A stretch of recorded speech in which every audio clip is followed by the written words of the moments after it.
If you like this kind of content, please consider supporting me on Patreon, where you'll get early access to my tutorials as well as the unedited full-length videos. Hey guys, I wanted to create this quick video to talk a little bit more about lighting in 3D. I'm not going to go over the specific technicalities of render engines or how render engines even work. I'll save that for another video. In this video, I want to talk more broadly about some of the key fundamentals of lighting in 3D and some examples of how I light my own 3D assets. So, what is 3D lighting? You should think about lighting in 3D the same way you think about lights in reality. Most render engines are physically based now and follow the same principles as reality. When you look around the room that you're in, you're surrounded by all different types of objects. All of them have certain material properties that are determined by their own unique molecular structure. How light interacts with these objects describes to us their colors, their geometry, how rough or shiny they are, how opaque or transparent, and so on. Artists have studied the way that light interacts with materials for hundreds of years. These same studies are taking place even today with the next generation of artists. When we light in 3D, especially photorealistic lighting, we want to mimic these same conditions in reality in order to set up our 3D materials correctly.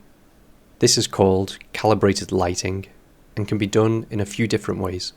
Before we talk about the different examples of calibrated lighting, let's talk a little bit about the importance of reference spheres and Macbeth charts.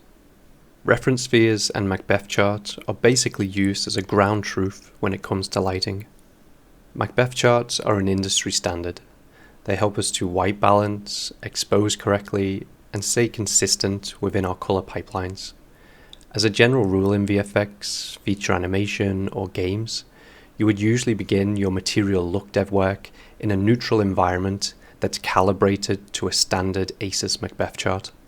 The most widely used neutral environment for lookdev within VFX and games are scan cages. These are huge spherical rigs made up of multiple cameras and white LED lights. Not only do these rigs create extremely accurate scans, but they also help us to produce high quality reference images on how that particular asset should look in that certain lighting condition. They can also produce cross-polarized images for accurate colors and even isolated specular reflection data. The rig is replicated in 3D, either by a HDRI or by geometry, and the 3D lights are calibrated to the Macbeth chart the same way as the physical version. Now that your lighting environment matches exactly the same as the environment in reality, it's much easier to replicate the 3D materials to the physical version. Once you're happy with your materials in the neutral environments, you can then test them in multiple different lighting scenarios using the reference spheres to calibrate. Reference spheres are mostly used in VFX or photorealistic video games. They're photographed on set or on location to help us determine the intensity, color, and positions of lights. The physical spheres will have known values. For example, the gray sphere will usually have a gray color value of 0.18. The chrome sphere will usually have a reflection or specular value of 0.55 to 0.65. As long as these physical values are known, we can enter them into our 3D sphere material parameters and can have assurance that these two objects, both in reality and 3D, will be exactly the same. Now we just need to place them in the same position in our 3D scene as they were photographed in reality, and then tweak our 3D lights until the values of the reference spheres in 3D match the values of our photograph spheres. This is a bit of an oversimplification of how we match lighting in VFX, but it's the overall concept. The most widely used example of this type of calibrated lighting is the use of HDRIs. On most VFX productions, a backplate would be filmed for a particular shot. This backplate might also include the reference spheres to calibrate with. A HDRI would also be taken at the same location, and as long as the color values of the individual areas of both images are the same, like the color of the sky or the color of the ground, etc., your 3D asset that's being lit by the HDRI will sit well into the backplate. If you have actors that you're replacing with digidoubles, or prosthetics that you're replacing with digital assets, it becomes a lot easier to replicate the parameters of those materials if they're lit in exactly the same way as in reality and 3D. As individual artists, we don't have the luxury of accessing scan data or on-set reference data. The only way we can try to get realistic results is to create our own neutral lighting scene ourselves and then calibrate to the ASUS Macbeth chart like I showed in my previous video. Then, once we're happy with the materials, it's worth testing them and tweaking them in multiple different HDRI lighting environments. So, that's calibrated lighting out of the way. Next is the fun part. This is where the fun begins. Once we know that our materials are holding up in the different lighting conditions, we can then move on to something that I call beauty lighting or creative lighting. This is the lighting that we want to present our asset in. In VFX or games, it might be a subtle adjustment to the shot lighting or HDRI, but in film, it might be a complete change to the lighting so that it fits in more with the rest of the sequence. In this shot here that I worked on in Jurassic World 2, you can see that the lighting of my spheres is not exactly matching. As a first pass for this shot, I would have matched the spheres exactly from the reference spheres, but as the shot progressed, I made small changes to add a little bit more drama to the shot. This light blocker that I'm using is a lot darker than the set, for example. This was to give a little bit more contrast to the side of his body. I've also pulled the key light forward a little bit so that it's hitting more of his face, back and arms. And like I said, this is not just specific to 3D either. On film or TV, they constantly break the lighting conditions. For example, on this shot in The Lord of the Rings, the hobbits are running to the boat at the end of the bridge. The moon is in front of them, silhouetting their hair and clothes. In the reverse shot of this, you would expect the moonlight to be illuminating the front of the character's face and body. But as we go forward, we can see that the moon is now behind the hobbits, so that the lighting stays consistent in the sequence and adds a bit more drama to the chase. For my own personal work, I always use reference for my beauty lighting. This comes in the form of film lighting, photography lighting, and even the work of the great painters. For my Obi-Wan project, I looked at a lot of Rembrandt's work. Rembrandt usually uses one soft, warm key light that hits one part of the subject's face and allows the other half to fall into shadow. One trait of Rembrandt's lighting in his portraits is the use of a subtle triangle of light on the opposite cheek, and this is something that I wanted to include in my work. The blue fill light from the lightsaber turned out to just be a happy accident in that it acts as a complementary colour to the warm key light. For my Amidala project, I looked at a lot of reference of power mount lighting in film and photography. It was originally developed in film in the 20s and 30s and is still continued to be used today. It's mainly used on female portraits and is characterized by one key light top down in line with the camera. It creates a small shadow under the nose and accentuates the cheekbones. I can't stress enough how important it is to use reference when you're beauty lighting your own projects. That's not to say you can't be creative yourself when you're lighting your projects, or that you have to copy exactly what's in your reference, but I would say at least use it for inspiration.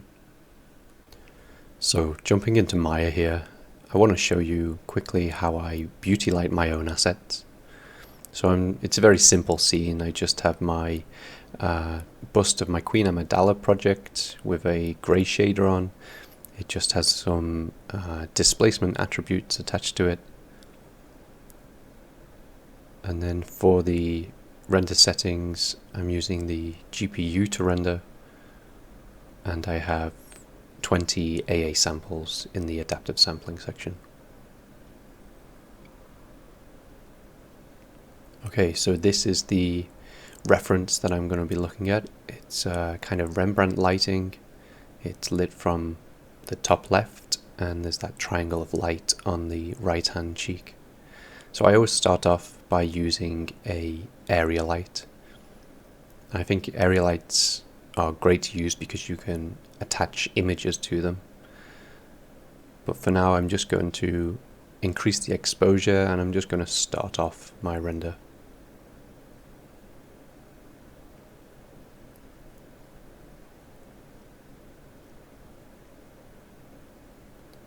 So like I said at the start of this video, you should probably think of lighting in 3D the same way as you would think of lighting in reality. At the moment we have one giant square light, which might not be too realistic, but we'll get to that a little bit later. I'm just going to place it about 45 degrees to the subject, and then I'm just going to be playing around with the placement until I start to get that shadow of the nose that kind of loops around the cheek and almost makes a that triangle of light that I was talking about earlier. So you can see as I zoom in here, we have a square reflection in the eyes, and this can always look quite CG. So to combat that, I always put in my area lights, especially key lights, an image, and this image is usually taken from a HDRI, so the image will have high dynamic range information, and also it's in the ACES color space. So it's made my light a little bit too bright, but you can see in the reflection now that it has a hotspot, and that hotspot kind of falls off, which is looking a little bit more natural rather than the square reflection that we get just with the default light.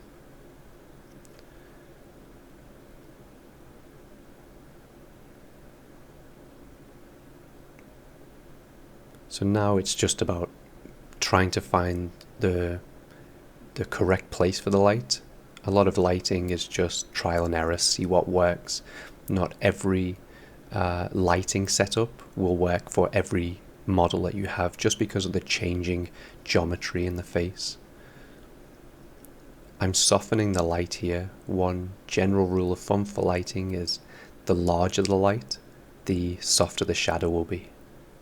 And then, yeah, the reverse of that also applies. The smaller the light, the harder the shadow will be. So you can see that my shadow is looking quite dense. To combat that, I usually use a bounce card, which is just a piece of geometry that will reflect the light back at the subject. And this, again, is used in real world photography. So like I said, try and think of 3D lighting in the same way that you would think of lighting in reality. So I'm just bouncing that light now off the card and then back at the subject.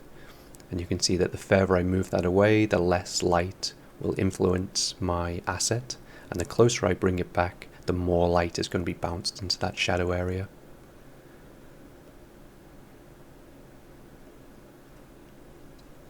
You can see in the reference that there's kind of a greenish, greyish background. This isn't always necessary to do, but sometimes I like to add a little bit of colour into my lights, especially Rembrandt lighting. There's always a little bit of warmth in the key light. And then for the background, I usually add a HDRI. And like I said, this isn't always necessary to do. You can just keep it dark and use bounce cards to reflect light. But a HDRI will kind of give ambient light all over the subject, so it kind of fills in those shadow areas with a little bit of colour.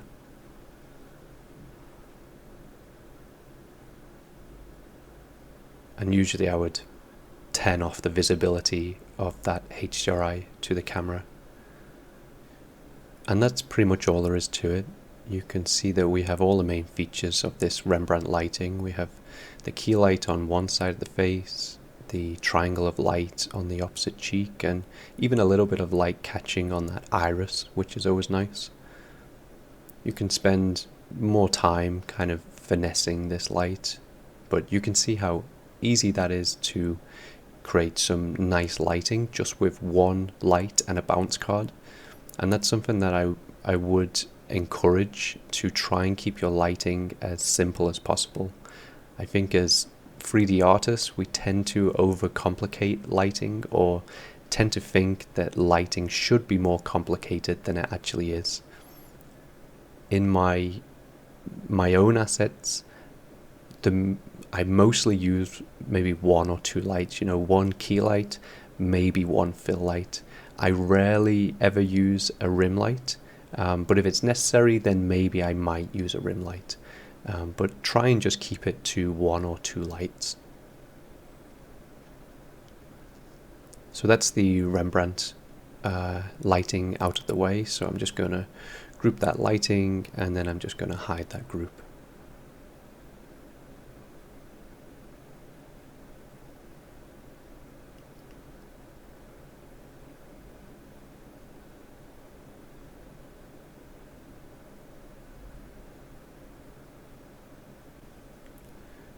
So now let's take a look at the next reference. In this one, we're going to be mimicking that paramount lighting or butterfly lighting. I think I had a problem here with my dome light still being visible in my background. And so now I'm just trying to figure out what's causing that. I'm creating a new light and hoping that resets it, but I think in the end I have to completely restart my Arnold render view.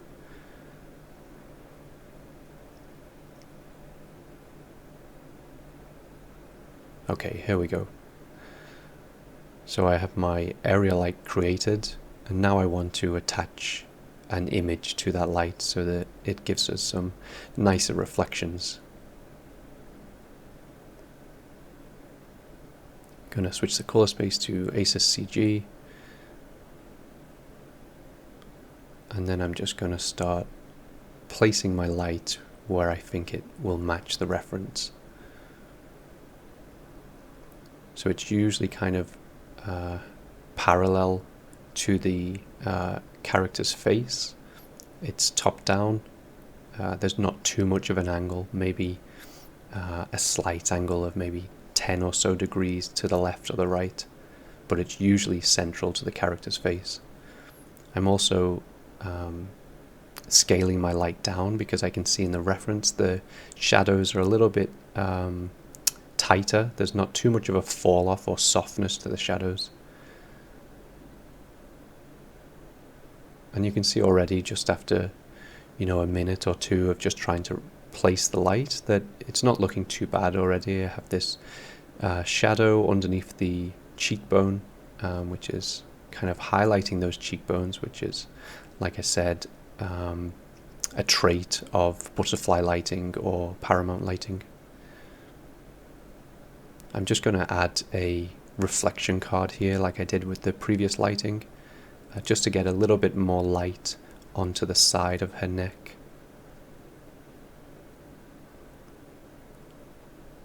Obviously I don't want it to be too strong. I still want those kind of dense shadows that I can see in the reference, but a little bit of information here might go a long way. And then it's all about just placing that card where you think it's where it looks the best.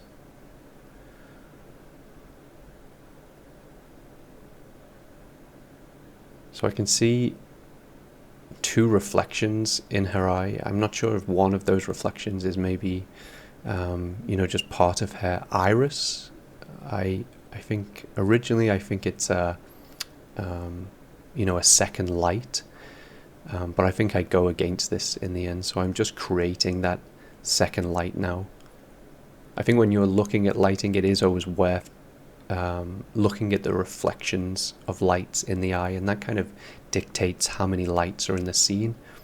I think, like I said, for this one, it's actually it's not a light. I think it might be just a defect in the image, or just part of her iris or something like that, because I actually don't see two shadows in this lighting. It seems to be just one shadow. So I'm just placing that light, trying to match it up with the reflection in my character's eye. But I think I've just deleted that now because it wasn't really working the way I thought it would.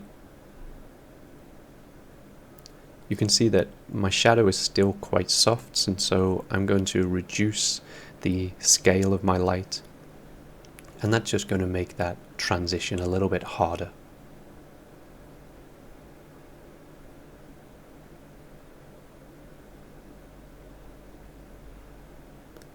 Like the last version, I'm just going to add a dome light and give it a greyish colour, just to maybe fill in the deep shadows. Like I said, this isn't always necessary to do when you're lighting. It just helps to give a little bit of lighting information to those blacks.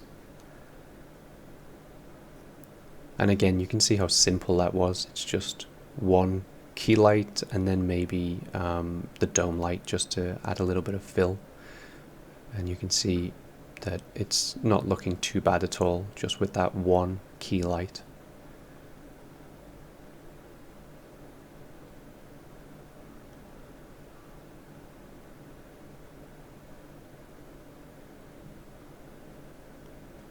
So I think I'm happy with this lighting now, and I'm just going to group those the same that I did with the Rembrandt, and then I'm going to call this Paramount Lighting and hide that group.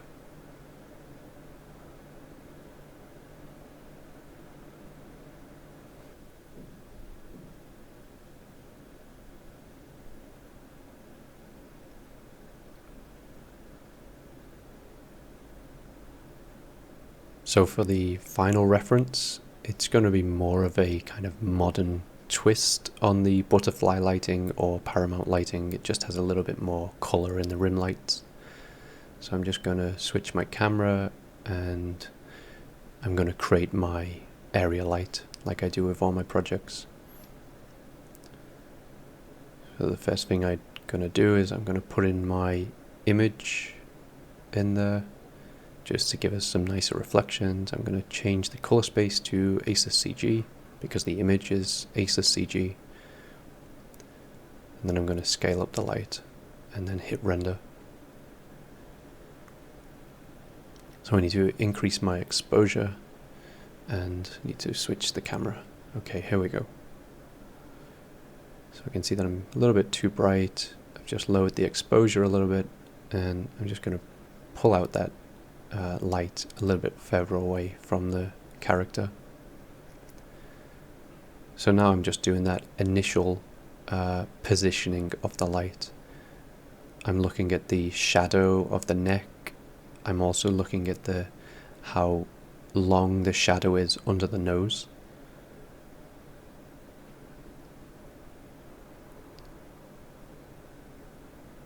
And also the softness of that shadow.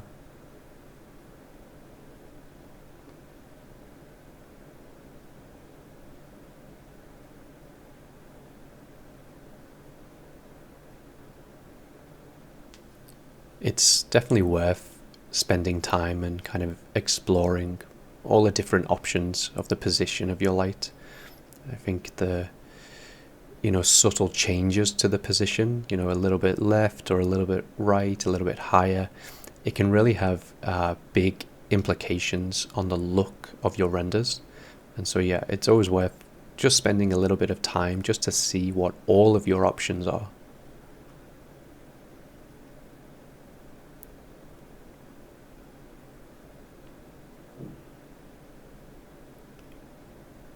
At the moment, I'm kind of concentrating on trying to keep the density of that shadow under her cheekbone. I think my geometry is not really helping me out here. I can see that in the reference, it looks like she's kind of sucking in her cheeks a little bit. And so that's going to intensify the density of that shadow. So now I'm just placing another area light as the rim light, and I think this is the best thing about using GPU rendering, is that it's so fast to kind of iterate these lighting conditions. I'm just now trying to find the correct color for it. I think for these types of rim lights you actually don't need to include an image in there. It's It maybe helps if you do, but for just block colors like this, it's probably not necessary. So I'm just looking at how much of that red light is catching underneath that cheekbone, and then also that kind of sliver of light that just catches her jawbone.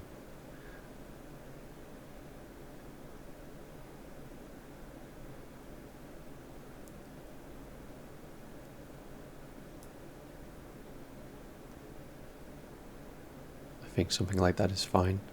I'm just duplicating this light because it doesn't have an image in it, so I'm just duplicating the light over, and now I'm just positioning it on the other side and creating that kind of cyanish, bluish, greenish light.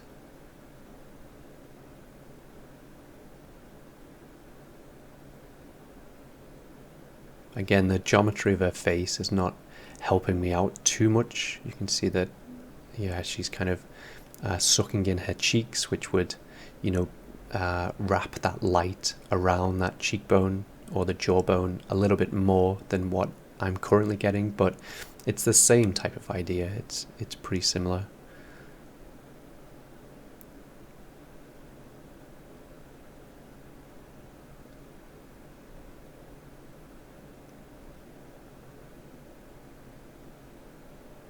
So I'm just duplicating this light because I see kind of a small hotspot that's just on the side of her face, just to the side of her screen right eye. It looks like this is kind of a smaller, hotter, whiter light. This could be, a hotspot of the rim light behind her, and then the blue fill is kind of the fall off of that one rim light.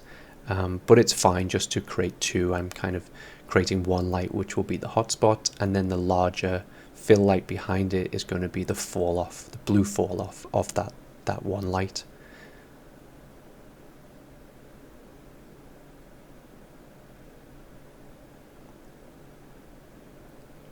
So that's not looking too bad. I think my key light probably needs to be a little bit brighter. You can see that in the image, the key light is quite hot on the forehead and the nose. So that's something I'm going to have to look into. I do see a bit of blue on her jawbone and a little bit on her neck. So it looks like there's kind of a bluish top light also. I'm going to create an area light for this and add an image to it just in case it's seen in the reflections. And then I'm just going to put in an exposure, and I'm just going to position it maybe just above my key light, because I don't actually see it in the reflections of her eyes. So I'm kind of thinking that maybe it might be slightly above the key light, acting more as a kind of bluish fill. So in the image of that fill light, I'm just going to add in a little bit of bluish, greenish. It's always difficult to find the exact color because obviously you need to compensate for skin tones of the model as well. So, the yellowish of her skin will be interacting with the blue of the light, which is creating these kind of greener tones. So, it's always going to be difficult to try and find the exact color. But somewhere around here seems about right. And now it's just trying to find the placement of that light. I see that it is landing a little bit more on her neck and at the side of her, at the screen left side of her face. And I'm just going to be playing around with the exposure, the size. One problem with this fill light is that it is filling in a lot of those denser shadows underneath her cheekbone, which is not necessarily what I want. I'm just looking to try and get that blue more on her neck without it filling in too much under that cheekbone, like I say.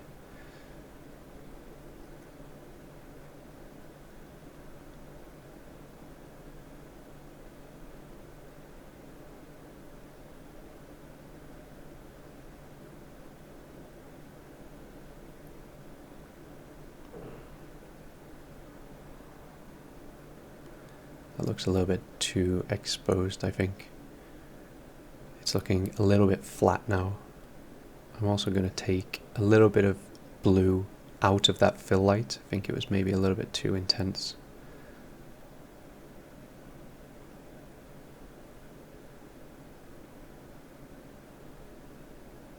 Now that I've moved that to the side, I'm seeing a little bit more of that blue on the neck, which I see in the reference, so I think this is kind of a closer position. And now I'm just trying to add in a little bit more contrast, because obviously it is really filling in that cheekbone now. I'm adding the white background just to see if that will help me try and figure out what's happening with the lighting a little bit more, but you can see it's not a bad match. It does look a little bit too filled in my opinion. I think that it needs to be a little bit more contrast, and also that red rim light needs to be hitting a little bit more of her cheekbone, so I'm just going to bring that round a little bit. Maybe it needs to be a little bit more intense.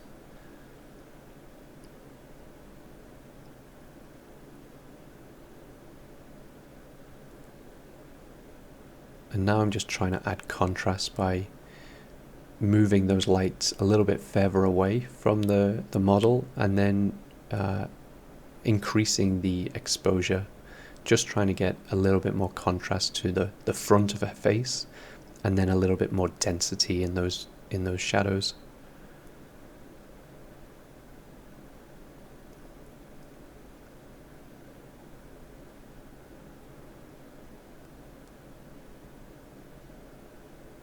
And it's all about just kind of, tweaking your lights.